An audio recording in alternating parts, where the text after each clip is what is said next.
Direction la Côte d'Ivoire, Bamba Mori-Ferré dévoile le deal honteux entre KKB, Kouadio Konan-Bertin et le président Alassane Dramane Ouattara. Alors pour plus de détails, après le générique. Avant de commencer, abonnez-vous à la chaîne et activez la cloche de notification car cela va vous permettre de ne plus manquer les prochaines vidéos. Let's go!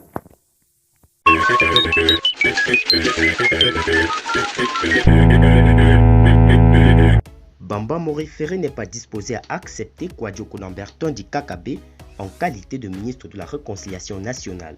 Pour l'opposant ivoirien qui se confie à nos confrères de presse Côte d'Ivoire.ci, la nomination de l'ancien député de la cité balnéaire de Port-Bouët résulte d'un deal honteux avec le président Alassane Dramane Ouattara. Bamba Mori-Ferré crache sur la nomination de Kouadio Konan-Bertin. Le président de la République a procédé ce mardi 15 décembre 2020 à un réaménagement du gouvernement. Ainsi, sont nommés sur proposition du Premier ministre chef du gouvernement, ministre de l'Intérieur et de la Sécurité Vagondo Diomondé, ministre de la Réconciliation nationale Kouadio Konan-Bertin, annonçait Patrick Hachi, le ministre d'État, secrétaire général de la présidence de la République la semaine dernière. La nomination du candidat malheureux à l'élection présidentielle du samedi 31 octobre 2020 dans le gouvernement d'Ahmed Bakayoko est diversement interprétée par la classe politique ivoirienne. Bamba Mori-Ferré fait partie de ceux qui perçoivent d'un mauvais œil l'arrivée de Kouadio Konan-Bertin dans l'équipe gouvernementale du Premier ministre Ahmed Bakayoko.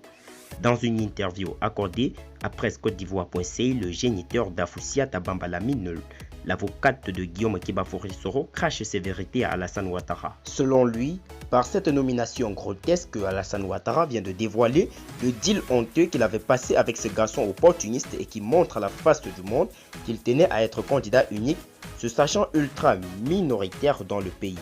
Poursuivant, Bamba Mori-Ferré fait remarquer que la nomination à une fonction ministérielle de ce garçon, qui n'a jamais travaillé nulle part, comme tant d'autres tocards dans son gouvernement, montre à quel point Alassane Ouattara a rabaissé et humilié notre pays en faisant ainsi la promotion de la médiocrité au détriment du mérite républicain, facteur décisif pour faire avancer notre nation vers le progrès.